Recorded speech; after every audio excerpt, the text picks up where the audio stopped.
Hello, everybody. My name is Gravity, and welcome to the podcast, which unfortunately is going to be the last one for a while, because I have uh, now have technically have a family emergency going on, and I'm going to have to be taking care of my dad for a while he's getting cancer treatments. So today, I'm pretty much going to be talking about that story, his story, and what's going on there. I do have one other thing that I wanted to talk about today, and I still do have Kate with me here because I tried to make uh, a video of me just talking to a camera about my dad and his situation, but it's very difficult for me to just write a script and just kind of talk to nobody. So thank you, Kate, for being here.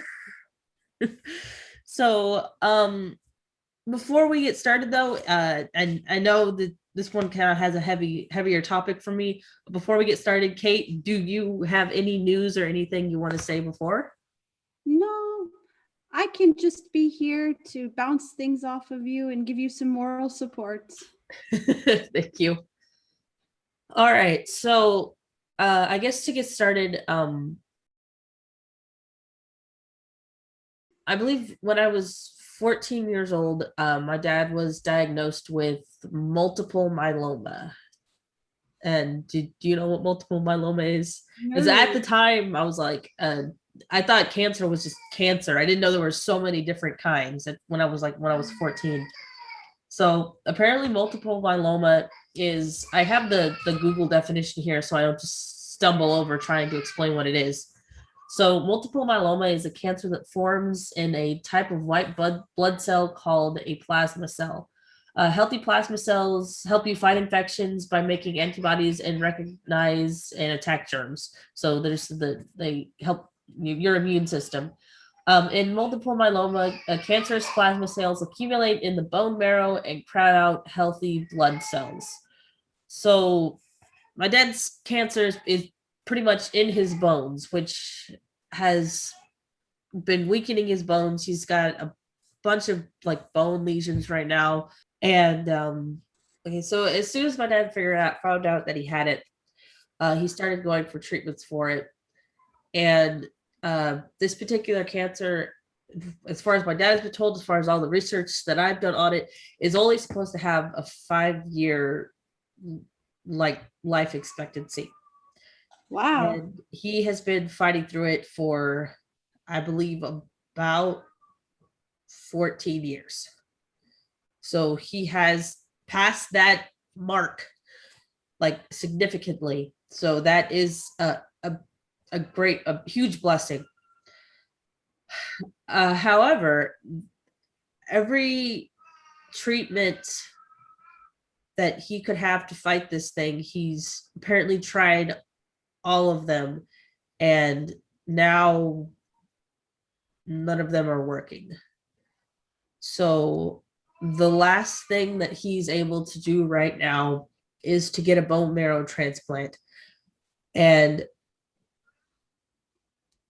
I should have had that pulled up as well. But what I think that is that let me actually get pulled up what a bone marrow transplant is because I want to say this correctly. Okay. Because he's not actually getting somebody else's bone marrow. I think it's his own bone marrow. Uh, okay. So a bone marrow transplant is a medical procedure performed to replace bone marrow that has been damaged or destroyed by disease, infection, or chemotherapy. This procedure involves transplanting blood stem cells, which travel to the bone marrow where they produce new blood cells and promote growth and new bone marrow. So my dad has already gotten that done once before. So and he's getting it done again because it's the last thing that they could try and do. He was previously on another sort of another treatment, and that was supposed to help him and get him ready for this bone marrow transplant, but that treatment is not working. And Um, so the only thing they can do now is try this bone marrow transplant. Okay. So just to go back a bit for like not just what he has, but his actual story. What had happened is that whenever he found out that he had it, at first it was just kind of a thing that happened. I wasn't sure how to feel about it. Obviously, it was a bad thing, but at the time, I didn't just like break down and cry because things seemed normal. Other than my dad going to some doctor's appointments now and then, things seemed normal. But everything kind of started hitting really hard when he had to go to the hospital. I let's see, I was in high school. I am really bad at remembering like years and dates when things happen, but I know that I was in high school. I'm gonna say maybe I was probably a sophomore, and my dad was an English teacher. And through majority of this whole thing happening, he stayed a middle school English teacher. And when he got, I believe it was his first bone marrow transplant, he got it. He went to the hospital, he got it done, and he came back and was still, you know how you get out of the hospital after having like a surgery or a big like procedure being done, you're not back fully on your feet even after you're out of the hospital. And as soon as he like, especially if you know you have cancer, you're not completely healed, you just had something done, and he gets, you know, back to work really run down, really trying his best to be on it for like his students and everything. And he gets put in charge of the sponsoring like some, like I don't know, it was the homecoming dance or like sponsoring what's the other thing, prom or something like that. And he's all like, hey, I just got back from the hospital, I'm not really physically and mentally able to sponsor this. And he got scolded by the superintendent because he's like, you're out of the hospital now, you're supposed to be able to do these things. I mean, it's like, yeah, but I have, you know, I just got done with the thing. It's like, yeah, but the hospital let you out, so that means you're good now. America. And I know, I hate it. I hated it. He hated it. It was so dumb. So just kind of like physically be down by this whole thing, and now, and with a superintendent who has like no idea what he's talking about, and he has to end up doing, you know, this thing. It was really ridiculous, and stuff like that just kept happening. I mean, and he was also, it was very complicated because he didn't want to be treated like, you know, he couldn't do anything, but he wanted to be able to clarify when he couldn't do something. And whenever he tried to clarify that he couldn't do something, he would get berated because he still wanted to try and do things and still, you know, he wasn't completely fragile. But it was this kind of like weird balancing act of being like, oh no, I can like I can still like work and be a teacher. It's like I have a system, you know, from when I have like my ups and downs that I can still do this. No, I can't, you know, put like, because he had days where he was just completely out of it because of his treatment. And on those days he was out of it, but he like had like systems to like his ups and downs. So it seemed like he was perfectly fine at times. But then, like I said, he would get like berated whenever he said, no, I can't do something like it, like at work. All right. And so he continues working for quite a while, and eventually he's not able to anymore. And he has to retire early. And financially, they're kind of like sinking at this time as well because of like things out of control, medical bills, just not a great situation.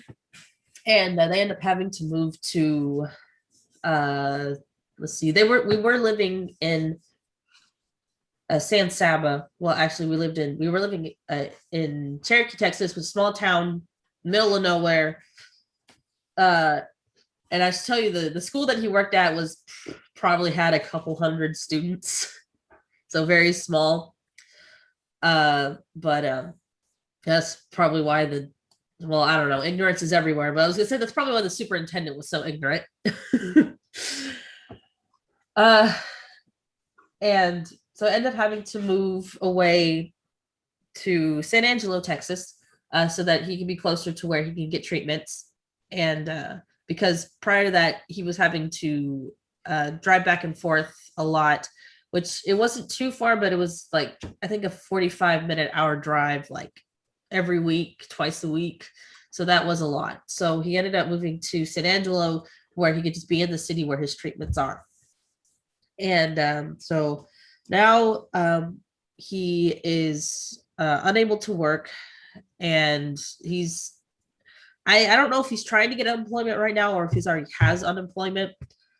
He tried to start a Kickstarter. I tried to help out with that, but it fizzled out pretty quick. I tried to encourage him to keep it up for as long as possible before he just started to give up on it. And I think it ended up making a couple $1,000s. Hang on, I'm going to pause for a second. Well, you should hear the baby. Yeah. So he ended up having to get his gallbladder removed. So he ended up having surgery before moving. And in between all of this, all throughout this whole time, he keeps breaking bones or getting bone lesions, just like here, there, and everywhere, because this whole thing is weakening his bones. And so, and originally he had a pretty good support system in his small town, but after a while it just kind of like went away, like, you know, like people do. Like there's this huge thing going around like for charity, and everybody goes for the like the what was that sickness called, like the ice bucket ALS. Challenge, ALS. I didn't want to accidentally use the wrong acronyms and say like AOL or something. ALS, and like everyone like did like the water bucket like challenge and everything, and that was like a huge like social media thing, and nobody says nothing about it anymore. It just kind of goes away. And so after the initial kind of like quote unquote hype of it, it just kind of like died down. And so my dad's support group has kind of like dwindled just down to like just family. He's kind of tired of people acting like this is just the thing that's happening now, and then it's kind of just gonna go away, and it hasn't gone away yet. So he, I think right now that he's really fearing the worst, and so he's going to be here at my place on Wednesday, and then the following day he has some tests that he has to go do. And after that, he's going to be staying here and going to a clinic nearby to, continue his treatments or start doing what he needs to do in order to have that bone marrow transplant. Because I'm in Austin and he lives in San Angelo, so there is absolutely zero way that he can commute from San Angelo to Austin.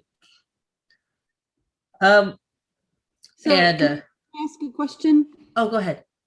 The whole thing of people expecting it to just go away. Do you mean like a church people thinking that he would just get healed? Yeah, kind of. It's that, and just the whole thing of life, just it keeps going on, and then other things happen, and then other things you were so like fervent about helping go to the wayside. It's I think it is. Sorry. No, you're right. It's a common thing. I was going to say it's a common thing that people put too much value into being healed, and they don't like take precautions enough or acknowledge that doesn't happen to everyone, and it's not a matter of faith. It's just a matter of it just doesn't happen to everyone. Yeah, and I mean, I'm not inside my dad's head, so I don't know what he's thinking about that whole thing about, because he is a very, I want to say devout, but that sometimes that makes it sounds like they're like the uppity, the mean kind. The mean kind, yeah. But I wouldn't classify him as the mean kind of Christian. He's, but he is a Christian, and so I don't know what he's thinking about that, of the fact of like healing and prayer.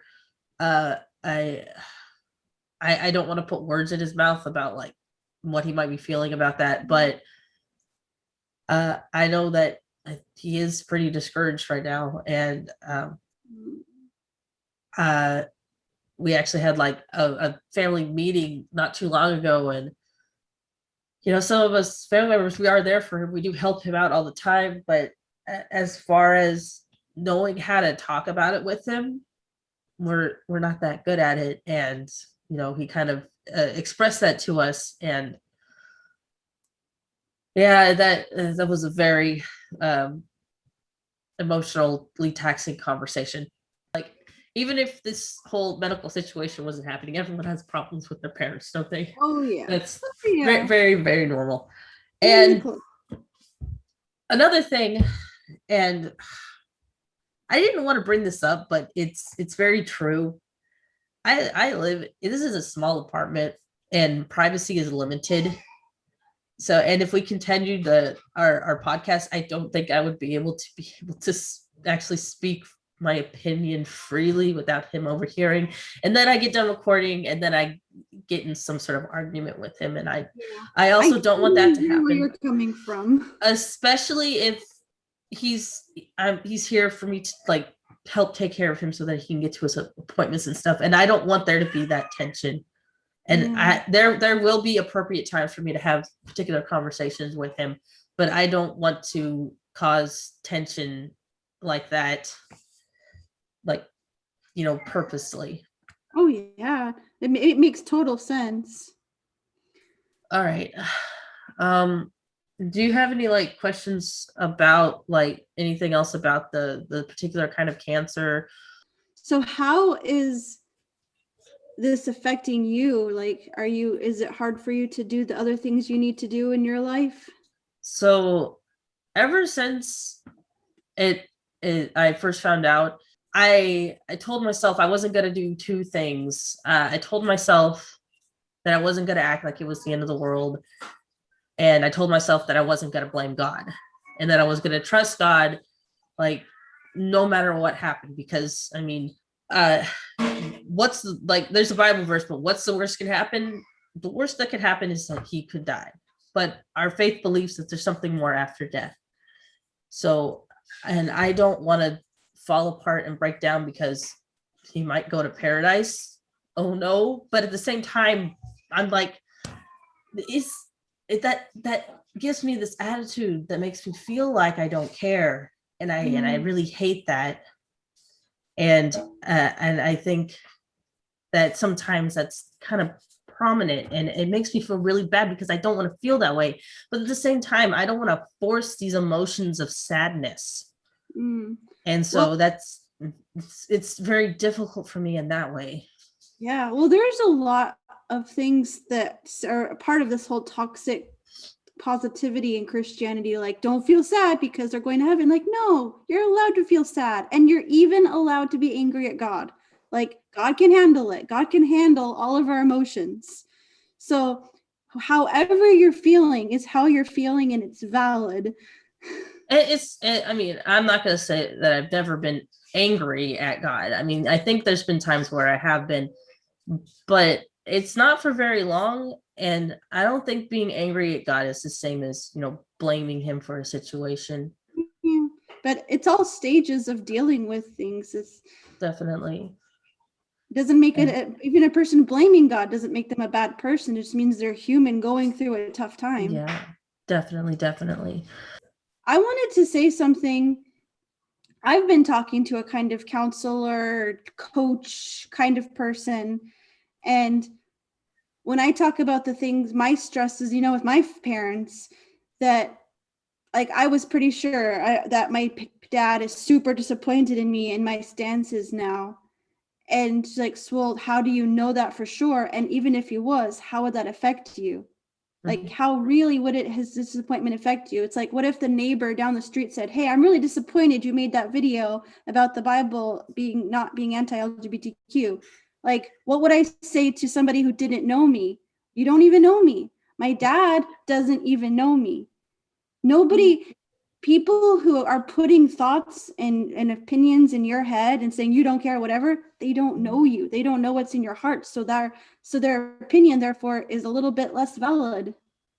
So, something along the lines of that. If I just want to go off on a quick tangent and I want to pull back from it like as quickly as possible because I don't want to get off on a whole new bunny trail. But something that I want to make sure that I do good with like my children, there is always going to be something, and I cannot predict what it is, but there is going to be something that I am, as a parent, I'm not going to approve of with something that they do. But if they feel and believe strongly enough, as long as it's not like illegal or gonna hurt somebody, as long as they feel strongly enough that is like who they are and they have true confidence and belief in who they are, then my approval or somebody else's approval should no longer matter to them. And would that hurt me as a parent? Probably, but I still want them, I don't want them to make decisions just because they're trying to please me. Yeah, that's a really good point. So what do you want to talk about, or do you, where are you at in your brain? So like I said, that was a tangent. I do want to pull back and get back to where I was. I wanted to say something about this whole tiptoeing around death thing. Mm-hmm. It doesn't do anybody any good. Like, it's gonna happen to every single one of us, and it's like how I talk to my kids about periods. They're not even 5 yet, but I'm like, it's normal. I have blood every month, and I'm acting embarrassed or bad about it. And sometimes, like, even since they were like 2, they've talked about death because kids are super curious. And so much of us growing up are like, don't talk about that. It's too sad. It's morbid. Don't talk about it. We're like, no, we have to. You have to know what people's wishes are. You have to make sure that they get what they want to get. That's what you just said is actually a good segue into the other thing that I wanted to talk about, which is something that I might be setting up at my church, because I talked to the head pastor, and I did tell you that I'm going to a different church now from the one that I was previously going to. I can't keep track. So I was going to a different church. Some stuff went down. I tried to talk to the pastor, and then he decided to preach a message on the place of women. So that's a long story short. And so, all coming back now. Yeah. And at that church, I tried to have like a whole bunch of different conversations about some more heavier topics, and I kind of got, a brick wall every time. So I left. I went to another church. And the pastor there did a sermon on like trying to be like an actual, like, not just being like a passive member of the church, to be an active part of it. And so it's like, okay, let me go be an active part of it. I want to try and get something set up. And so I went to talk to him, and I was like, so you know how there are things where people say, oh, this isn't the time and place to talk about that. But it turns out there's never a time and place to talk about that. I think we should set up a group to where it's the time and place to talk about that. And so I sent him this big list of like controversial topics that no one ever wants to talk about. And we're going to try and set up some groups to actually discuss those things. And it's not that and I wanted to make it very clear that it's like, I want everyone to go into these not thinking that, oh, their opinion is going to be the one that's going to blow everyone's mind and change their lives. No, we all want to go in. We have our opinions. We hold them. That's fine. But we are all going to go in with the humbleness of knowing we could be wrong. And if we don't go in that way, then we don't go in. Yes. Oh, I love it. You should also have it like at a gym so you can blow off stress in between, or you can like work out while you're doing it. Like, lifting up the legs thing. Like I've never been to a gym. I've been to a gym like twice in my 34 years, but like while you're listening to something you disagree with, you can just really you could go like punch a punching bag and just get all your negative emotions out, like, I don't like that. And then you can be like, okay, I'm good now. Exactly. I think this is a genius idea. Let's talk about all the hard things while exercising. Hang on, let me there was a statement that I made in an email that I sent to my pastor. Let me find it, because I think it's really good and it kind of summarizes everything that I want to do. Where is my Gmail? There it is. Sometimes we're able All right. to write things much better than we're able to say them in that moment. All right. So I wrote a whole bunch of topics, and then the last thing I put in this email is that we should be able to discuss these topics in the right setting with the right attitude and the right intentions. Humbling ourselves, not being insistent on being right, patiently, kindly, and thoughtfully listening, not being judgmental, and being able to take criticism and disagreement with grace. This is what I hope to accomplish. Yes. So I might not be able to do this podcast for a while, but I really hope that this project is able to move forward and be able to accomplish something in my church. So I'm really excited about that. Congratulations. Thank you. I want to try to say something, but I don't know if I'll be able to say it as well as Myra. But I want to try.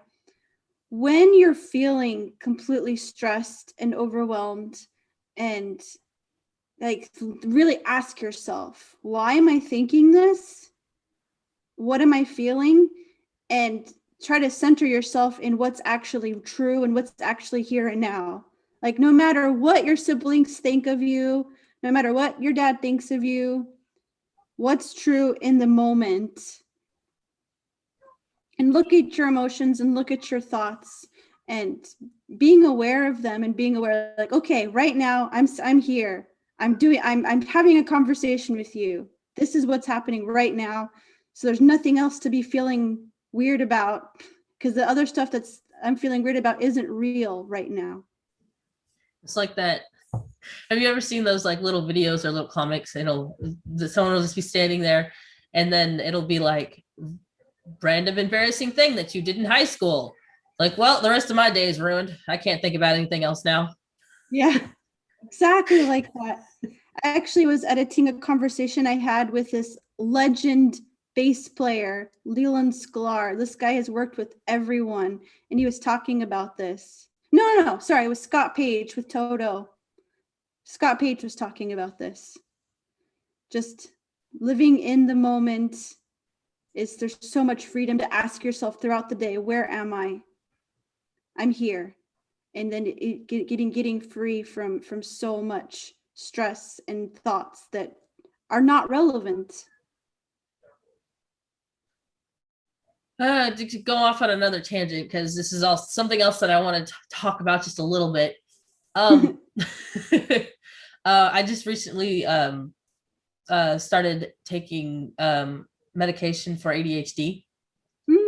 And cool. I mean, that's not anything that my family would be against, because the ADHD. Even if they did, who cares? Yeah, because ADHD has always been something prevalent in my family, and I used to take medication as a child, and then my ADHD just didn't go away. So I was like, maybe I should get some as an adult too. That'll probably be helpful.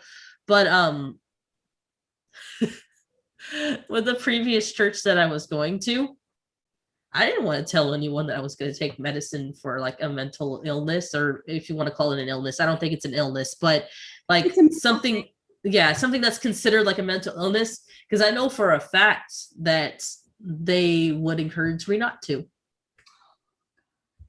And I think my husband's still on the fence about it, but he's still supportive of me getting it. So it's not like he's like actively telling me not to.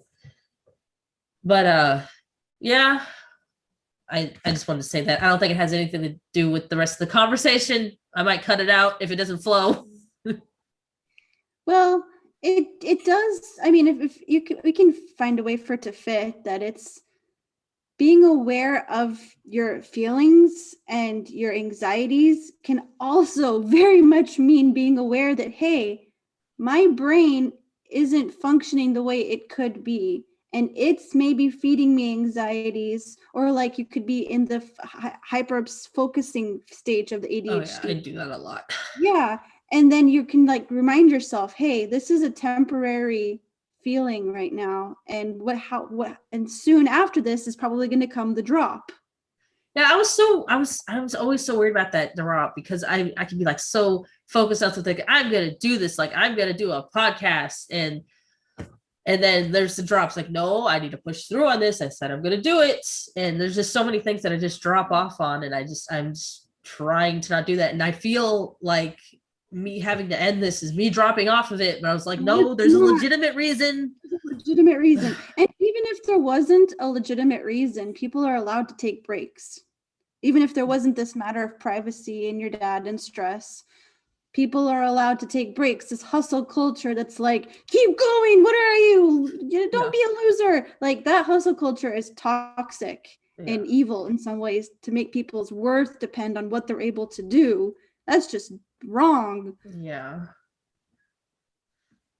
So be aware of your brain, the truth about what's really happening. It all fits. Like, God gave doctors the wisdom to do freaking medicine. Absolutely. And to identify that there's neurotypical brains and atypical brains, and one brain is not better than the other. They're just different. What was I going to say? Okay, so I don't know if I've talked to you about this before, but I know I've said this to somebody. There are like two sides of the spectrum where people are like, no, we don't need medicine because we just trust God. And then there's people are all like medicine and like, no God. But here's the thing. Do you know how, people are like spirituality versus like physical? Okay. But we're both. And we are both, and the thing that I want to like get through people's heads, like, hey, do you know how Jesus was both man and God? Do you know how we are both physical and spiritual? It's not either or, it's both and you can't focus on one thing and then just remove the other and think you're gonna get the best outcome. Yeah, and that goes back to that living in the moment, that being aware of the present moment is where our spirit and our flesh are connected the most. And I was going to try and find an ending thought. I want to encourage you to give yourself times of freedom away from a screen where you're in the moment and you're looking at a bug and smelling flowers. And there better be a bug in my house. It's going to be a dead bug. Go outside. Don't kill the bugs outside. Okay, the bugs can live outside. Yeah, it's like living in those moments and enjoying things and not carrying the weight of the world. I hope that you will be able to do that. Okay, well, that sounds like a good place to end. Thank you very much for being here to listen and to console me and be here to talk. I will keep you updated on when we might be able to continue, because I don't know how long he's going to have to stay. And mm-hmm. I don't know what the future holds for him at this point. And so, but I'll try and keep in contact with you. I'm still following you on Twitter. I still watch your videos. So, but for now, I guess just again, thank you for being here, and we'll try and continue when we can. Yeah, sounds good. All right. I better go help my husband with the children. Right. All right. Hugs. All right. Bye.